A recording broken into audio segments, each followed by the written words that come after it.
తెలంగాణ అసెంబ్లీలో సహచర ఎమ్మెల్యేలపై Khairatabad MLA Danam Nagender serious అయ్యారు. తాను సీనియర్ ఎమ్మెల్యేని, తనకి ఏం మాట్లాడాలో తెలుసని అన్నారు. ఏం మాట్లాడాలో తనకు ఎవరు చెప్పాల్సిన అవసరం లేదన్నారు. అనేక సందర్భాల్లో క్యాంప్ ఆఫీస్ కు స్థలం కావాలని విజ్ఞప్తి చేశానని, తన విజ్ఞప్తి పక్కన పెట్టి వేరే ఆఫీస్ కు శంకుస్థాపన చేశారని అన్నారు. అందుకే శిలాఫలకం కూలగొట్టినట్లు తెలిపారు. ఈడబ్ల్యూఎస్ కాలనీలో అక్రమ నిర్మాణాలు చేపట్టారని తెలిపారు. దీనిపై జీహెచ్ఎంసీ అధికారులు కానీ పోలీస్ అధికారులు కానీ పట్టించుకోవడం లేదని అన్నారు. సోషల్ మీడియాకు భయపడి వెంటనే రెస్పాండ్ అయ్యే అధికారులు ఎమ్మెల్యే ఫిర్యాదుకు స్పందించడం లేదని సభలో ఎమ్మెల్యే పేర్కొన్నారు. ఈద్గా గ్రౌండ్ ఉంది అధ్యక్ష. ఆ ఈద్గా గ్రౌండ్ లో సిపిడిసిఎల్కి మన ఒక సబ్ స్టేషన్ గురించి ల్యాండ్ అలాట్మెంట్ ఇచ్చారు. అక్కడ ఇప్పుడు రంజాన్ నడుస్తుంది, ఈద్గా గ్రౌండ్ అది.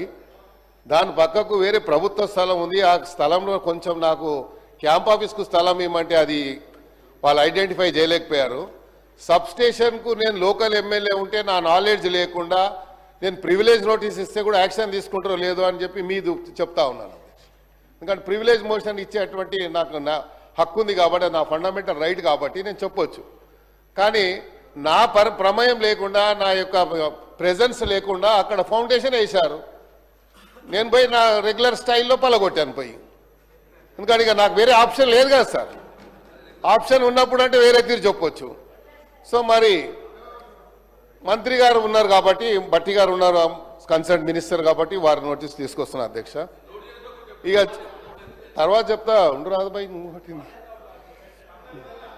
సార్. రెండోది అదే చెప్తున్నా, నోట్ అంటారు తర్వాత నోట్ అంటారు రిప్లై వస్తుంది. అబ్బాయి నువ్వు చూడలేదా సార్? ఇంకోటి, నేను రీసెంట్లీ ఒక